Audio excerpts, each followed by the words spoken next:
Good morning students, how are you? I hope you all are well and healthy at your homes.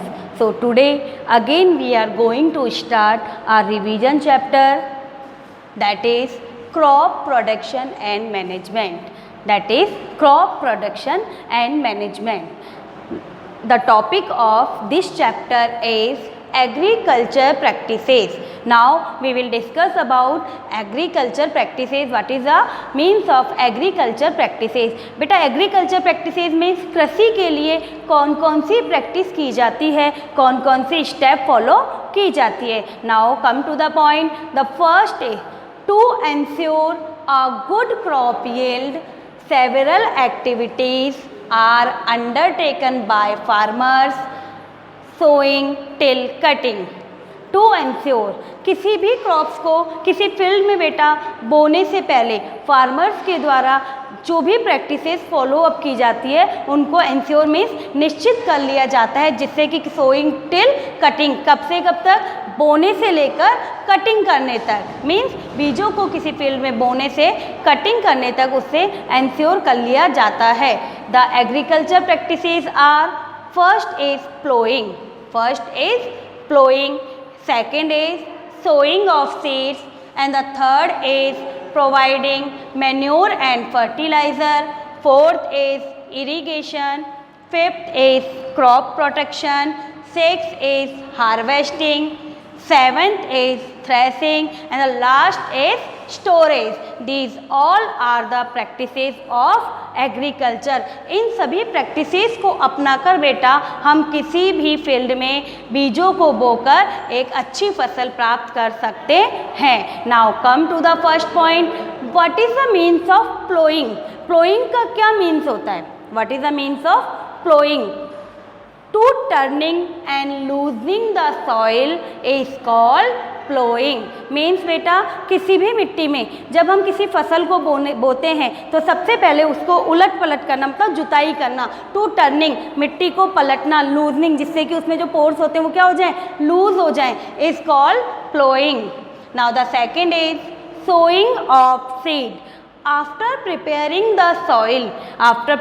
The soil means जब हमने ploughing pattern अपनाकर ploughing step को कर चुके हैं. So after preparing the soil the farmer sows the seed in the field. जब मिट्टी तैयार हो जाती है उसके बाद फार्मर बीजों को उस तैयार प्रिपेयर मिट्टी में क्या करता है बेटा, बोता है. So the pattern of call showing off seed. Now the third is providing manure and fertilizer. Providing means देना. कहाँ देना? जिस भूमि में, जिस मिट्टी में हमने बीजों को बोया है उसमें क्या प्रोवाइड करना बेटा, manure and fertilizer. So to maintain nutrition level of the soil, we add manure and fertilizer in it.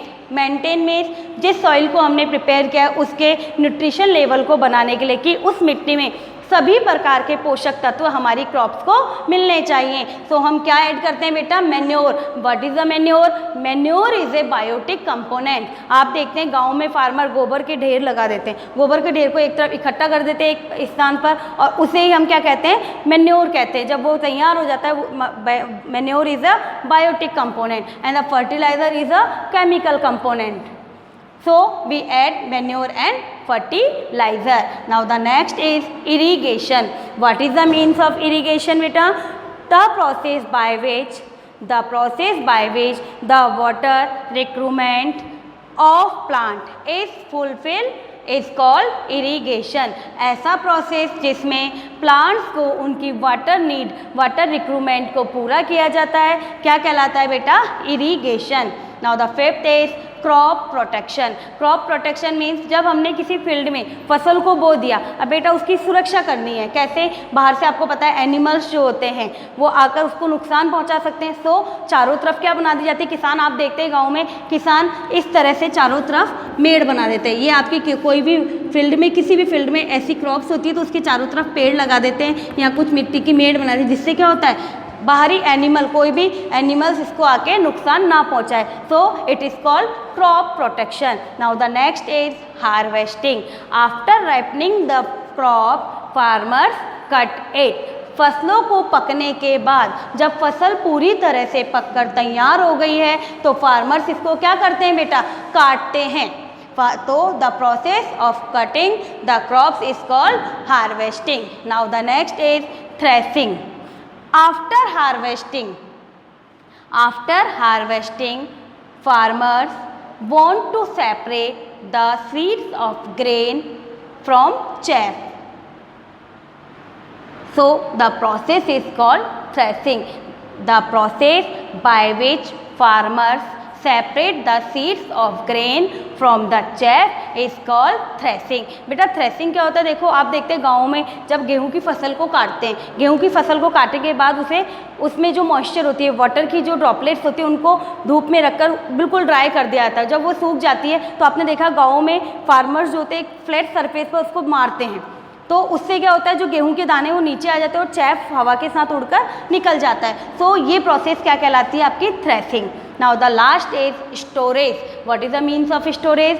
जब आपकी फसलों की सारी स्टेप करके फसल आपकी तैयार हो चुकी है मार्केट में आने के लिए, तो फार्मर्स क्या करता है, उन्हें अपने घरों में गोडाउन में स्टोर करके रख देता है और बाद में मार्केट में सेलिंग के लिए लाता है। So student, all are note the point in your fair copy. We will discuss about our next point in our next class. Thank you.